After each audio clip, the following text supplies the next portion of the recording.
जिल्ह्यातील अतिवृष्टीग्रस्त तालुक्यासाठी राज्यपालामार्फत शेतकऱ्यांना मदत म्हणून आर्थिक निधीची तरतूद करण्यात आली।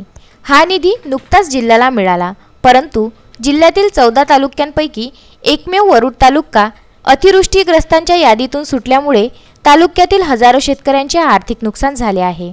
शेतकऱ्यांच्या या नुकसानीला सर्वस्वी तालुका कृषी कार्यालयाचे अधिकारी व कर्मचारी जबाबदार असल्याची खंत वरुड तालुक्यातील शेतकऱ्यांनी व्यक्त केली आहे।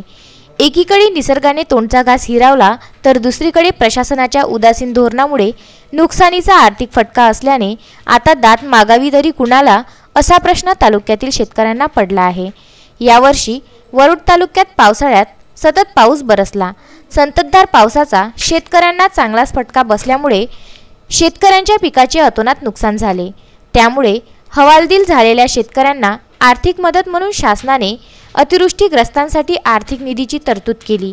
शेतकऱ्यांच्या कुटुंबाला मदत मिळावी हा त्यामागचा उद्देश होता, परंतु शासनाच्या या उदात्त हेतूला येथील तालुका कृषी कार्यालयानेच तिलांजली दिली। 1 जून ते 30 ऑक्टोबर पर्यंतचा पर्जन्यमानाचा तहसीलदार, गटविकास अधिकारी व तालुका कृषी अधिकारी यांनी संयुक्त अहवाल वरिष्ठांना पाठविला, परंतु तो निरंक पाठविल्यामुळे वरुड तालुका हा अतिवृष्टीग्रस्तांच्या यादीतून वगळला गेला। जिल्ह्यातील एकूण 14 तालुक्यांपैकी एकमेव वरुड तालुकाच वगळल्याने हवालदिल झालेला शेतकरी पुन्हा एकदा आर्थिक संकटात सापडला असल्याची खंत शेतकऱ्यांनी व्यक्त केली आहे।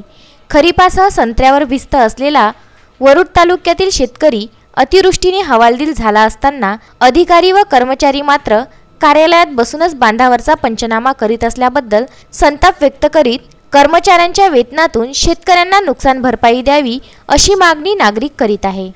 निलेश लोणकर, विदर्भ न्यूज, वरुड।